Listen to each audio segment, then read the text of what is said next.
The little girl's laughter echoed through the corridors of Nexus Station as she chased the floating toy.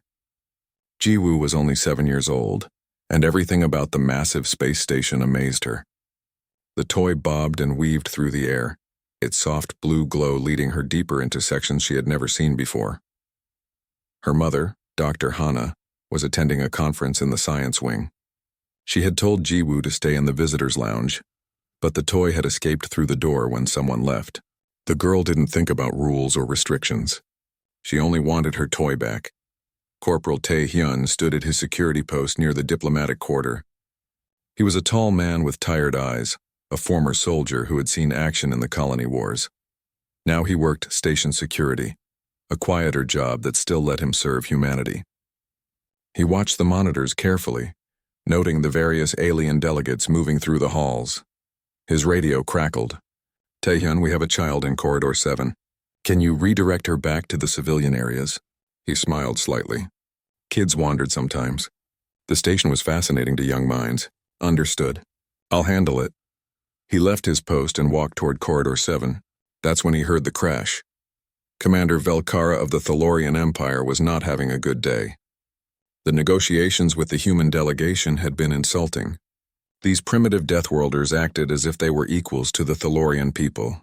Her species had conquered 15 star systems while humans were still hitting rocks together. She carried a ceremonial drink in an elegant crystal container. The purple liquid inside was worth more than most humans earned in a year. Velkara walked with pride, her forearms gesturing as she spoke to her aide about the incompetence of lesser species. Then something small and fast crashed into her legs. The crystal container flew from her hands.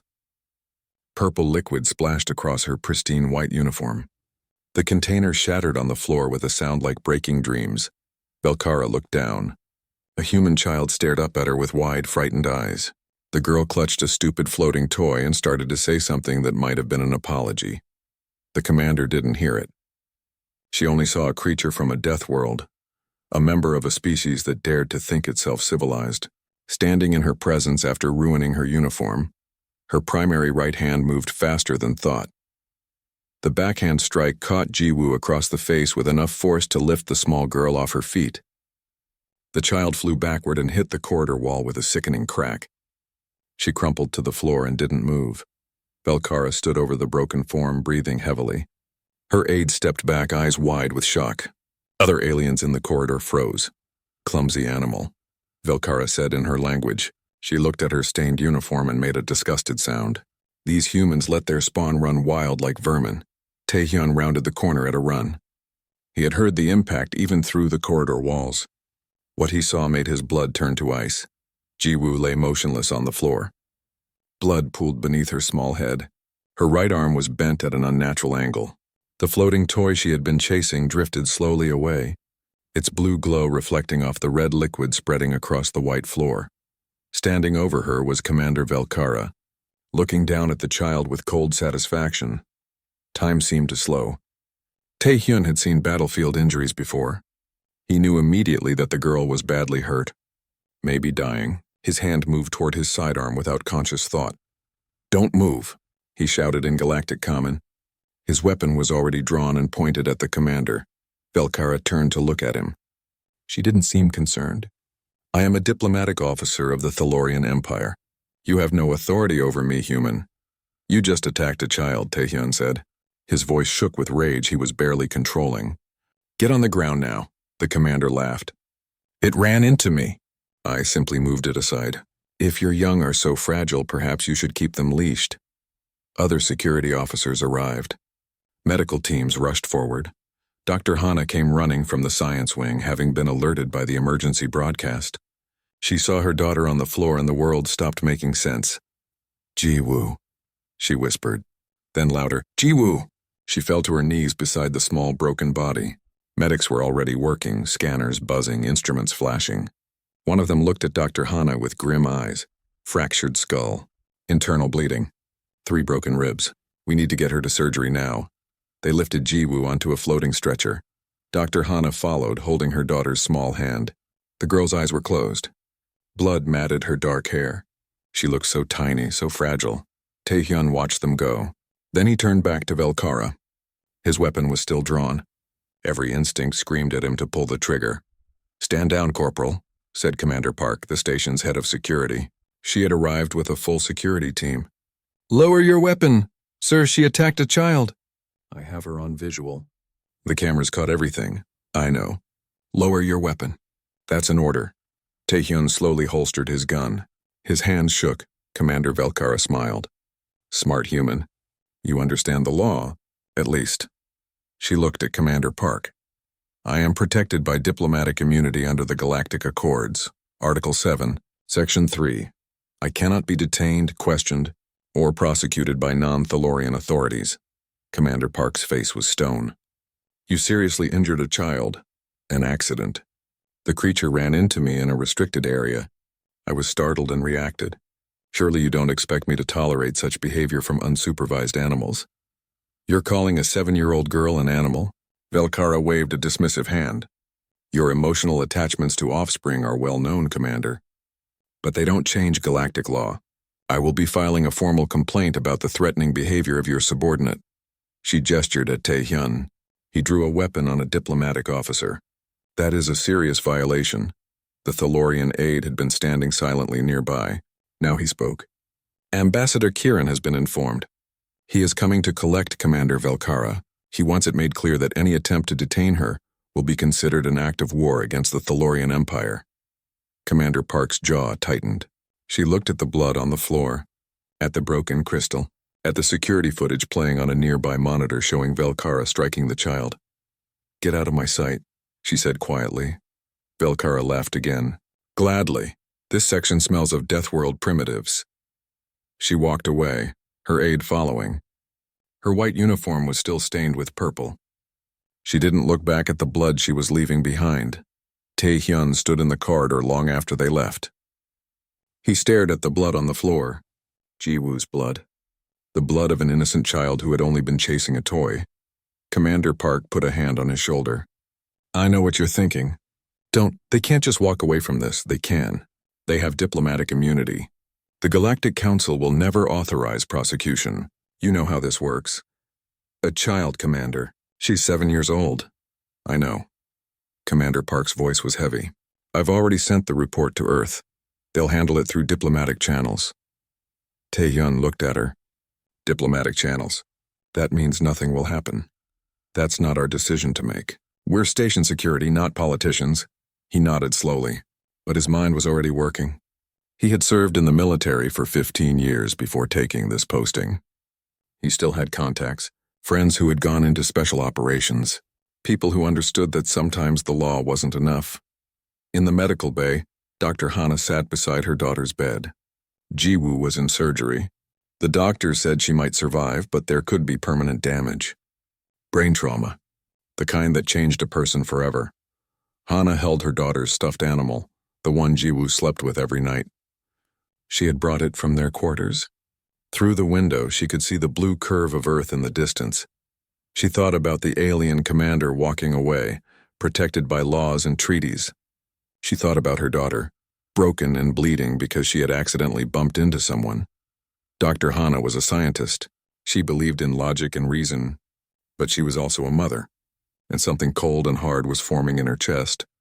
Her hand found her communication device. She sent a message to Earth, to old friends, to people who would understand. The message was simple. "They hurt my baby. They're hiding behind diplomatic immunity. Someone needs to make this right." She didn't know if anyone would answer. She didn't know if anything would change, but she knew that something had broken today, not just her daughter's body, something in humanity itself. Fleet Admiral Dongwoo stood in the command center on Luna Base, staring at the report on his screen. He had read it 3 times now. Each time the words made him angrier. "A child," he said quietly. "They struck a child and claimed diplomatic immunity." General Yuna stood beside him. She commanded Earth's Special Operations Division, the most elite soldiers humanity had ever produced. Her face was calm, but her eyes were hard as diamonds. "The Galactic Council has declined to intervene," she said. "They sent a formal statement saying that diplomatic immunity must be respected to maintain peaceful relations between species." Peaceful relations. Dongwoo's voice was bitter. "We've been peaceful for 50 years. We've followed their rules. We've played nice with species that see us as primitive animals, and this is what we get. He pulled up another file on his screen. It showed Earth's history before humanity joined the galactic community. Wars, conflicts, survival against impossible odds. For thousands of years, humans had fought and died to protect their own. Then they met the aliens. They learned that Earth was considered a death world, a planet so dangerous that most species would die within days of landing there. Earth's gravity was crushing by galactic standards. Its weather was violent and unpredictable. Its native life forms were aggressive and deadly. Humanity had evolved to survive in hell. They were stronger, faster, and more durable than almost any other species in the galaxy. Their bodies could heal from injuries that would kill most aliens. They could fight for hours without rest. They were natural predators wrapped in civilization. For 50 years, humanity had hidden that nature. They had been diplomatic, patient. They had proven they could be peaceful neighbors. And a Thalorian commander had just reminded them why peace was a choice, not a requirement. "I want Operation Reckoning activated," Dongwu said. General Yuna nodded slowly. "Are you sure? Once we do this, there's no going back. The galaxy will never see us the same way." They heard a child, Yuna, a 7-year-old girl who was just playing. "If we let this stand, it tells every species in the galaxy that they can harm our young and hide behind paperwork." He turned to face her. "We didn't crawl out of Earth's hell to watch our children become victims. What about the consequences? The Thalorian Empire has 300 warships. The Council might sanction us." Dongwu smiled, but there was no humor in it. "Let them try. We're Deathworlders, General. It's time we reminded the galaxy what that really means." 2 hours later, Captain Jae-sung received his orders. He stood on the bridge of the Silent Fang, a stealth corvette that officially didn't exist. The ship was black as space itself, covered in experimental technology that made it nearly invisible to sensors. He read the mission brief twice. Then he called his crew together. Lieutenant So-jin was the first to arrive. She was small for a human, but that was deceptive. Her body was enhanced with military-grade modifications that made her faster and stronger than normal. She specialized in infiltration and close combat. Her record said she had completed 43 missions without a single failure. Sergeant Kyung-ho came next. He was a big man with scarred hands and sad eyes. He carried a heavy rifle across his back like it weighed nothing. The file said he had lost his daughter 5 years ago to alien raiders. He had killed 17 of them in revenge before the authorities stopped him. 6 other soldiers filled out the team. All veterans. All volunteers. All understanding exactly what this mission meant. Jae-sung looked at them. "You've read the brief.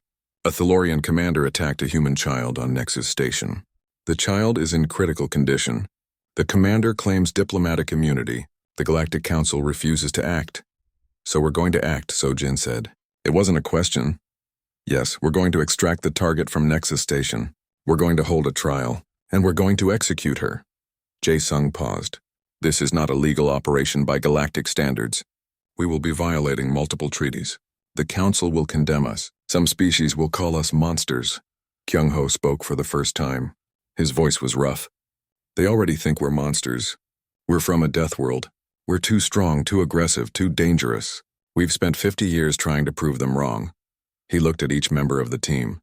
"Maybe it's time we prove them right. Any questions?" Jae-sung asked. No one spoke. "Good, we launch in 2 hours. Mission time is estimated at 72 hours. We grab the target, we complete the trial, and we deliver the verdict to the Galactic Council in person." He smiled coldly. "Let's show them what happens when you touch our children."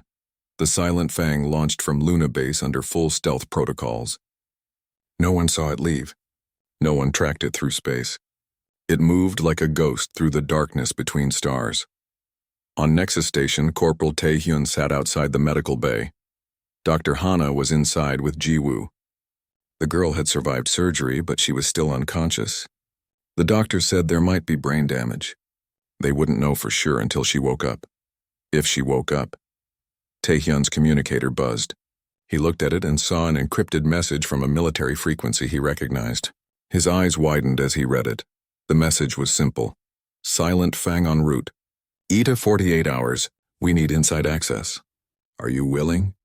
He looked at the medical bay door. Thought about Ji-woo lying broken inside. Thought about Velkara walking away laughing. His fingers moved across the communicator. Yes. Tell me what you need. In the diplomatic quarter, Commander Velkara was packing her belongings. She would be leaving Nexus Station tomorrow, returning to Thalorian space. Ambassador Kieran had decided it was best to remove her from the situation before the humans could cause more trouble. She didn't feel guilty about the incident. The child had been in a restricted area. The impact had been unfortunate but necessary. These Deathworlders needed to learn their place in the Galactic Order. Her aide entered the room. Commander, there are human protesters gathering outside the diplomatic quarter. Station security is keeping them back, but they're demanding justice. Velkara laughed. Let them demand. What are they going to do? We have diplomatic immunity. They can't touch us. Some of them are saying violent things, Commander. Threats. Empty words. Humans talk about violence, but they've been peaceful for 50 years. They're trying to fit in with civilized species. They won't risk their standing in the galactic community over one child. She waved a dismissive hand. Ignore them. We leave tomorrow, and this whole mess will be forgotten within a month. The aide nodded but looked uncomfortable. He had heard stories about humanity's history, about the wars they fought on their death world, about the things they did to survive. But Commander Velkara was right. Humans had been peaceful for half a century. Surely they wouldn't throw that away now. Back on Earth, the news had spread like fire. Every network showed the security footage. Millions of people watched Commander Velkara strike Jiwoo. They watched the small girl fly backward and hit the wall. They watched her crumple to the ground, blood spreading beneath her head. The footage went viral across human colonies: Mars, Europa, Titan, Proxima Centauri. Everywhere humans lived, they saw what had been done to one of their children. The protests started within hours. Outside Thalorian embassies on a dozen worlds, humans gathered. They didn't riot. They didn't burn buildings. They just stood in silence, holding pictures of Jiwoo. The silence was more frightening than any violence could have been. In the Galactic Council chambers, the representatives tried to calm the situation. They issued statements about the importance of diplomatic immunity. They assured everyone that proper channels were being followed. But Earth's ambassador, Sung Min, stood before the council and spoke words that made several aliens uncomfortable. For 50 years we have followed your rules, he said. We have accepted that our world is classified as a death world. We have proven that we can be civilized, diplomatic, and peaceful. We have shown restraint even when other species treated us with suspicion and fear. He paused, letting the words hang in the air. But we want to be very clear about something. We chose peace. We chose cooperation. Those were choices, not weaknesses. And every choice has limits. Are you threatening the council? Asked one of the Thalorian representatives. Sungmin looked at him coldly. No. I'm reminding you that humanity's children are not negotiable.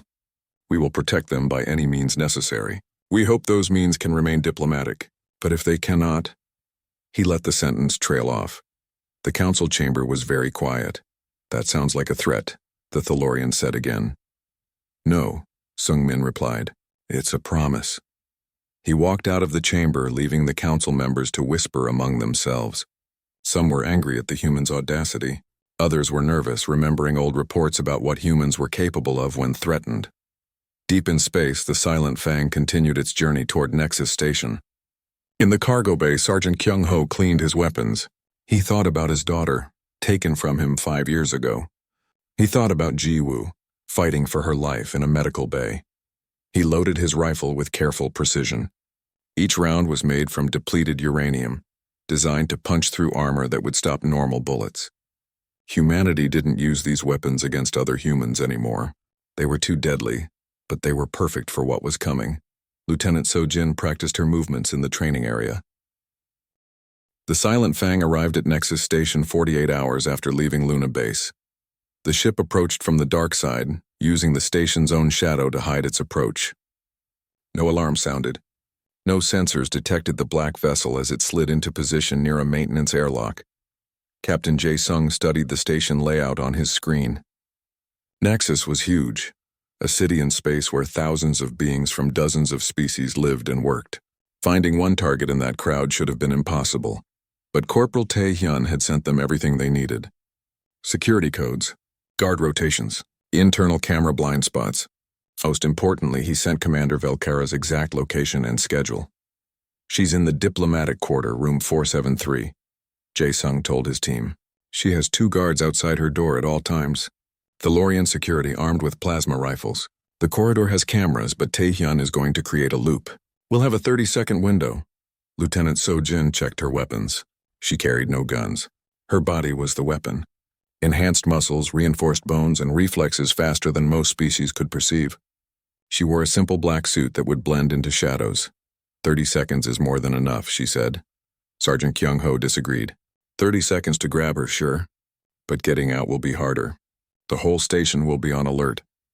That's why we have you on overwatch, Jae-sung replied. You'll be positioned in the maintenance tunnels with a clear line of sight to the diplomatic quarters main corridor. Anyone who tries to follow us goes down. Kyung-ho smiled grimly. Understood. The team gathered at the airlock. There were 8 of them total, all wearing black armor designed to absorb light and muffle sound. They looked like shadows given form. Jae-sung spoke one last time before they entered the station. Remember, we're not here to kill everyone.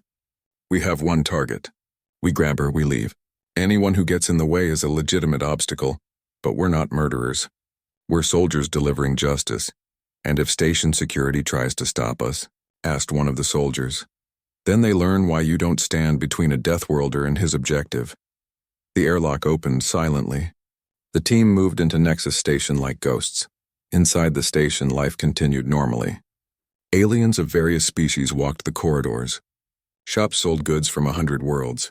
In the diplomatic quarter, representatives discussed treaties and trade agreements. Commander Velkara sat in her room, reviewing reports. She was scheduled to leave tomorrow.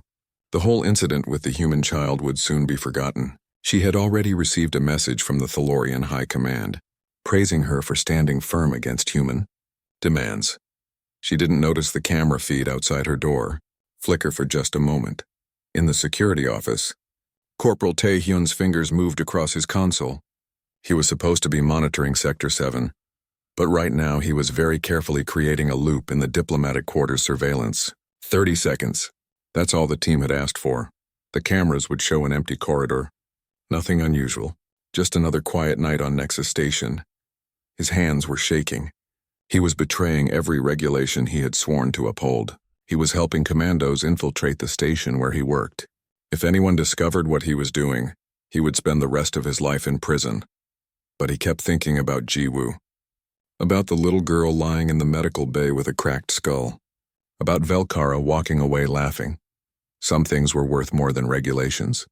The loop activated. The cameras now showed recorded footage from an hour ago. To anyone watching, the diplomatic quarter looked completely normal. Lieutenant So-jin moved through the maintenance tunnels with 3 other soldiers.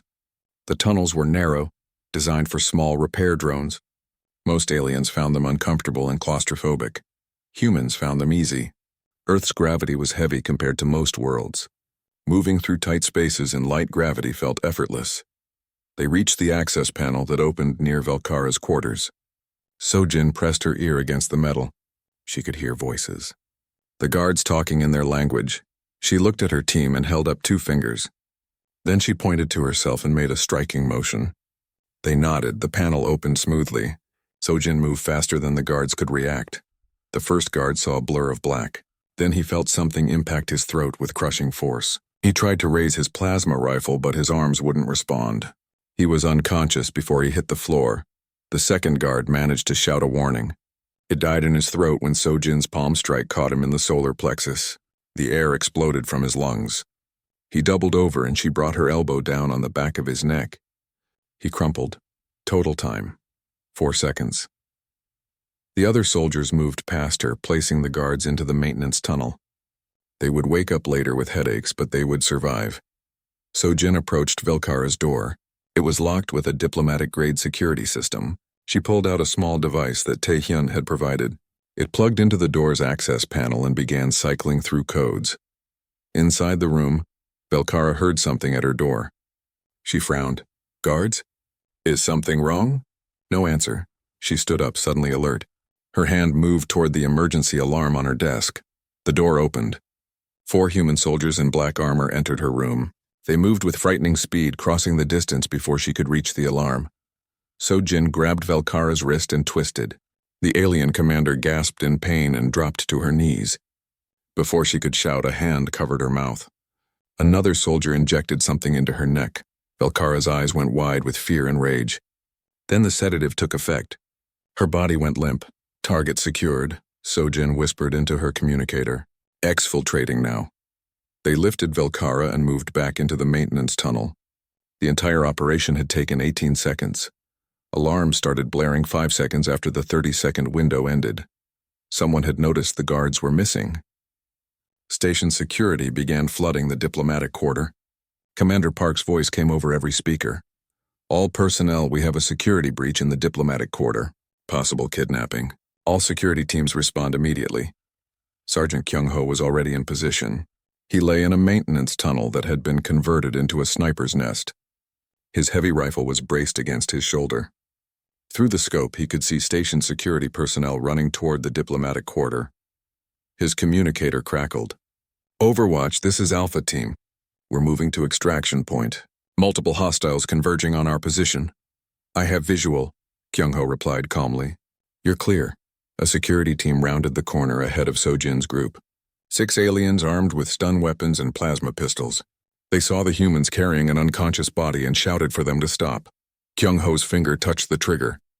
His rifle fired with a sound like thunder. The depleted uranium round crossed the distance in a fraction of a second. It hit the lead security officer's weapon, destroying it and sending him flying backward. The other officers dove for cover. Kyung-ho fired twice more, his rounds punching through the station's walls like paper. He wasn't trying to kill them. He was showing them what human weapons could do. The message was clear. Stay down or die. You're clear, he told Sojin. Keep moving. The team ran through the corridors. Behind them, more security teams were gathering. Station security was confused. How had humans gotten aboard? Where were they going? How did they know the station layout so well? Commander Park watched from the security office. She saw the human strike team on the monitors moving with military precision. She saw Kyung-ho in his sniper position, controlling an entire corridor with a single weapon. Get me a team to that maintenance tunnel, she ordered. Take down that sniper. Commander, his weapon just punched through 6 inches of reinforced hull. Our armor won't stop it. She looked at the monitor showing Kyung-ho. He had repositioned, moving to a new location with impossible speed. For a human in Earth's gravity, his movements would be fast. In the station's lighter gravity, he moved like a superhuman. Then used stun grenades and smoke. Overwhelm his position. A team moved toward Kyung-ho's location. They tossed in flashbangs and filled the tunnel with obscuring smoke. When they entered, the position was empty. A note was stuck to the wall. It read, "This didn't have to happen. You let her walk away after she hurt a child. We're just fixing your mistake." Jae-sung waited at the extraction point near the original airlock. He heard the team approaching through his communicator. 2 minutes out, Sojin reported. We have company, but they're keeping their distance. Understood. The Fang is ready for immediate departure. The team burst through the final door. Sojin still carried the unconscious Velkara over her shoulder. Behind them, station security was gathering for a final push. Get her on board, Jae-sung ordered. Kyung-ho, collapsed the tunnel behind us. The sergeant placed charges on the tunnel's support beams. He set the timer for 30 seconds and ran for the airlock. They made it through just as the charges detonated. The tunnel collapsed, blocking pursuit. The Silent Fang disengaged from Nexus Station and activated its stealth systems. Within seconds, it had disappeared from sensors. Station security arrived at the airlock to find it sealed and the tunnel destroyed. Commander Park stood among her officers, staring at the sealed door. They took her, one of the officers said. Commander Velkara woke up in a cell. Her head hurt and her mouth was dry. For a moment, she couldn't remember where she was. Then memory returned and fear came with it. The humans. They had taken her. She sat up quickly, looking around. The cell was small, maybe 3 meters by 3 meters. Metal walls. A single door with no handle on the inside. A light in the ceiling that was too bright. She stood and walked to the door. Let me out. This is illegal. I have diplomatic immunity. No one answered. She pounded on the door. I demand to speak to whoever is in charge. You cannot hold me here. The door opened. Captain Jae-sung entered, followed by Lieutenant Sojin. They looked at Velkara with cold expressions. Commander Velkara, Jae-sung said, you are being held under human military authority. You have been charged with assault causing grievous bodily harm to a minor child. I have diplomatic immunity. Velkara said. The Galactic Council will never allow this. The Galactic Council isn't here, Sojin replied. We are. Jae-sung pulled out a small device. This is a recording device. We're going to ask you some questions. You can answer or not. Your choice. I'm answering nothing without my legal representative. You don't get one. This is a military tribunal, not a civilian court. Jae-sung pressed a button. A hologram appeared, showing the security footage from Nexus Station. It showed Jiwoo running through the corridor, showed her bumping into Velkara, showed the commander's hand striking the child. They watched in silence as Jiwoo flew backward and hit the wall, as she crumpled to the floor, blood spreading beneath her small head. Is that you in the footage? Jae-sung asked. Velkara's throat was tight. She had seen the footage before, but watching it now, in this cell with these humans, made it different, made it real. The child was in a restricted area, she said. She ran into me. That's not what I asked. Is that you striking her? Yes, but it was her fault. She shouldn't have been there. Sojin stepped forward. She was 7 years old. She was chasing a toy. She bumped into you by accident. She made me spill ceremonial drink on my uniform. She showed disrespect. So you hit her hard enough to crack her skull. Velkara's face hardened. On Thaloria, children learn respect early. If this had happened on my world, the parents would have been punished for failing to control their offspring. Jae-sung stopped the recording. Thank you. That's all we needed. What? That's it? You're not going to ask me more questions? No, you've already admitted that you struck the child. You've admitted it was because she bumped into you and ruined your uniform. That's all we needed to hear. Velkara suddenly realized her mistake. Wait, I was defending myself. The child could have been dangerous. She was 7 years old and weighed 20 kilograms. You are a trained military officer with 4 arms and twice her mass. Try again. I want to speak to Ambassador Kirin. I want to contact the Thalorian embassy. No, Jae-sung said simply. He turned to leave. You can't do this. The galaxy will never accept human justice. He looked back at her. They don't have to accept it. They just have to understand it. He and Sojin left, the door closing behind them. Velkara was alone again. For the first time, real fear settled into her chest. These humans weren't following diplomatic protocols. They weren't afraid of consequences. They were treating her like a common criminal. No, worse, they were treating her like an enemy. In the cargo bay of the Silent Fang, a tribunal had been assembled. It wasn't official by any galactic standard.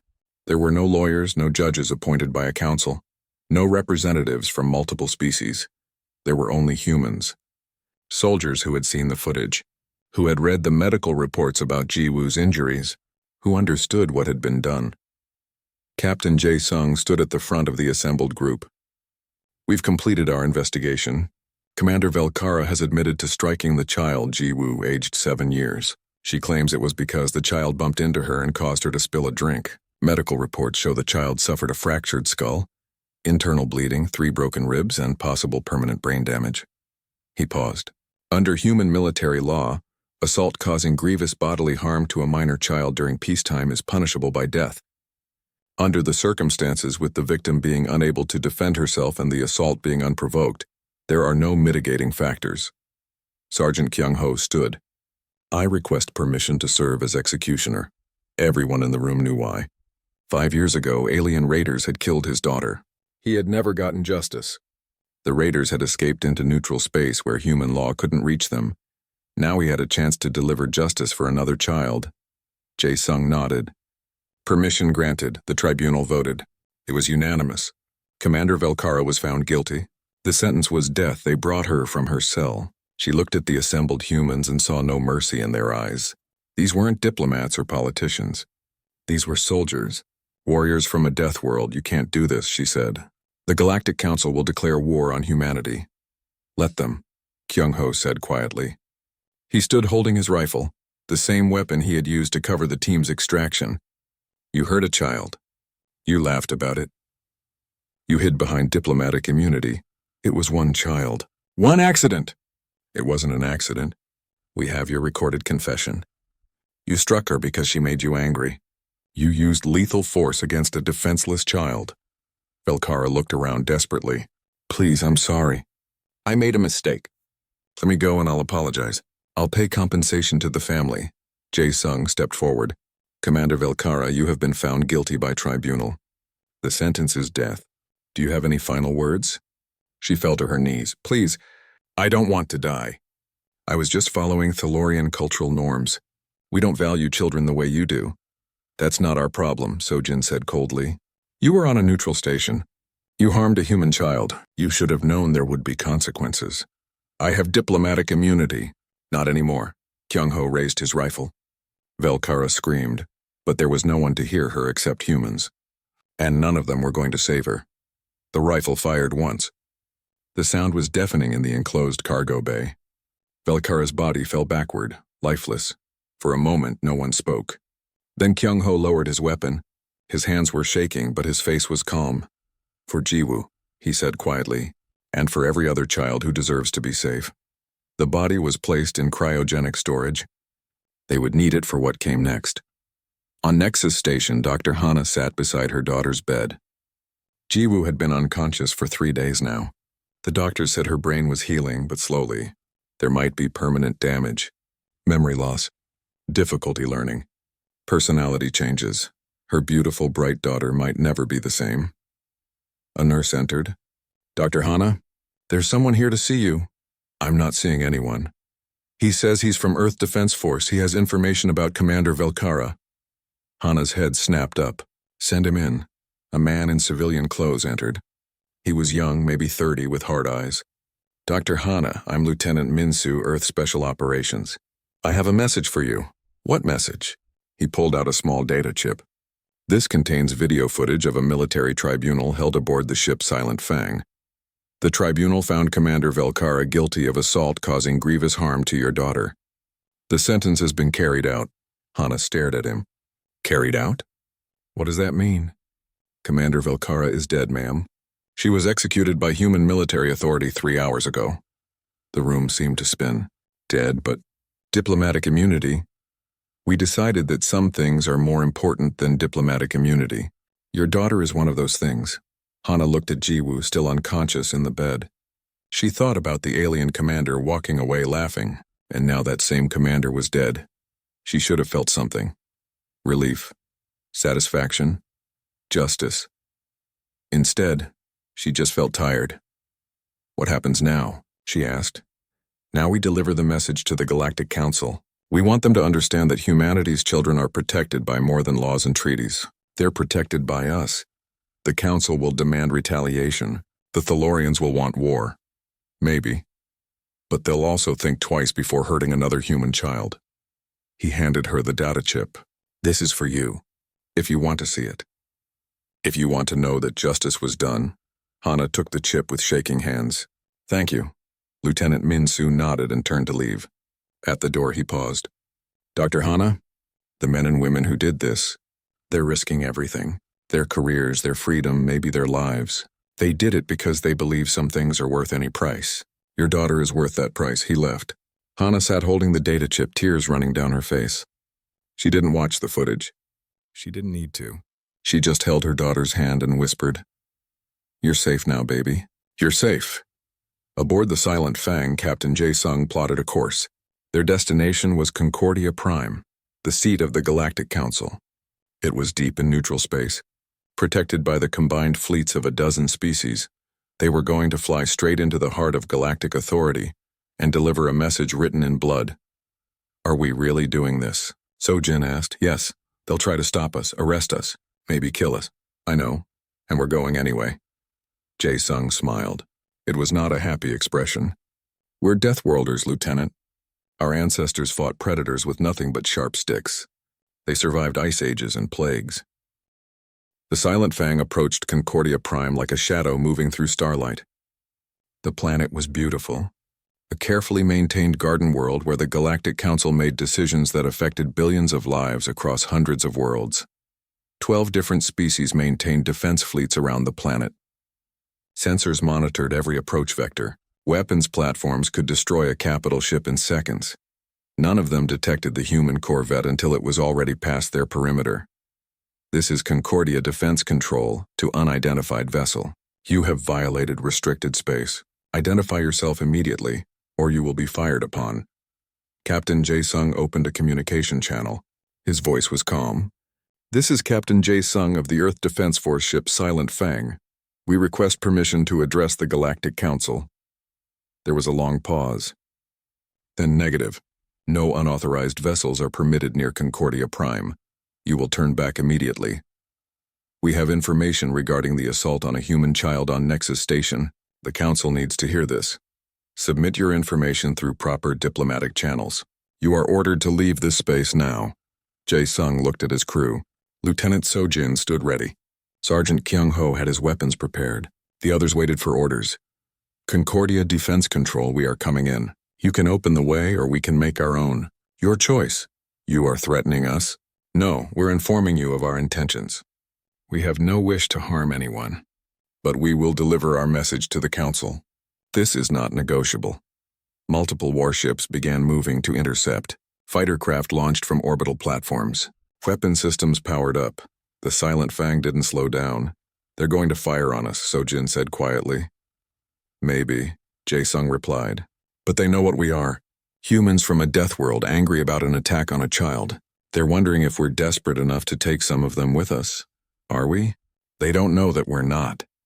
The defense fleet moved into blocking positions but didn't fire. The Silent Fang continued its approach to the planet. Minutes passed. The tension grew. Then a new voice came over the communication system. "This is Council Speaker Marith. Captain Jae Sung, you are creating a dangerous situation. If you truly wish to address the Council, submit your request through proper channels." Speaker Marith. Proper channels failed. A Thalorian commander assaulted a 7-year-old human child and claimed diplomatic immunity. Your Council refused to act, so we acted. What do you mean you acted? We took Commander Velkara into custody. We held a tribunal. She was found guilty. The sentence has been carried out, silence. Then, you executed a diplomatic officer? We executed a war criminal who attacked a defenseless child. The communication channel exploded with multiple voices. Outrage, threats, demands. Through it all, Speaker Marith's voice cut through. "Captain, if what you're saying is true, you have committed an act of war against the Thalorian Empire. You have violated the Galactic Accords. We have delivered justice that your Council refused to provide, and now we're bringing proof to your chambers. You will hear our testimony, you will see the evidence, and you will understand that humanity will never again accept your version of justice when it comes to our children. If you attempt to land, you will be fired upon. Then fire. But know that every shot you take at us is a shot defending someone who hurt a child. The galaxy will know what you chose to protect." Another long silence. Jae Sung could imagine the frantic discussions happening on the planet below. The Council members arguing, the military commanders asking for orders, the politicians calculating risks. Finally, Speaker Marith spoke again. His voice was tired. "You may land, but you and your crew will be taken into custody immediately. We're not coming to escape, Speaker. We're coming to make you listen." The Silent Fang descended through Concordia Prime's atmosphere. Fighter craft surrounded it, but no one fired. The ship landed on a platform near the Council chambers. As soon as the engines powered down, security forces surrounded the vessel. The airlock opened. Captain Jae Sung emerged first, hands visible and empty. Behind him came Lieutenant Sojin and Sergeant Kyung Ho. 4 more soldiers followed, carrying a sealed container between them. Security forces pointed weapons from a dozen species at the humans. The humans ignored them. "We request immediate audience with the Council," Jae Sung said. "You're under arrest," replied the security commander, a tall alien with 6 eyes. "You will be taken to detention. You can arrest us after we speak to the Council. First, they will hear what we have to say." "That's not how this works." Jae Sung looked at him. "We flew through your defense perimeter.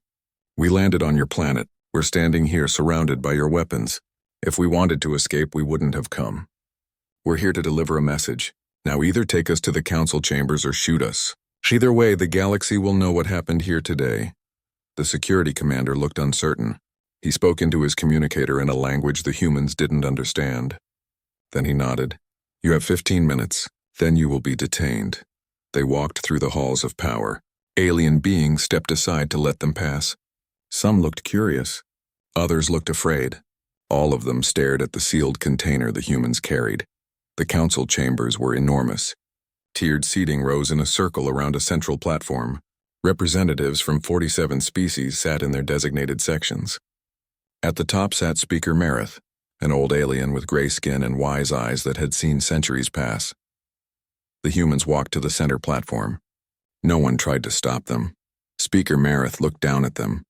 "Captain Jae-sung, you stand before the Galactic Council under serious accusations. You have violated restricted space. You have kidnapped a diplomatic officer. You claim to have executed her. These are acts of war. They are acts of justice," Jae-sung replied. His voice carried to every corner of the chamber. "For 50 years, humanity has followed your laws. We have accepted our place as newcomers to the galactic community. We have proven we can be peaceful neighbors," he gestured to his crew.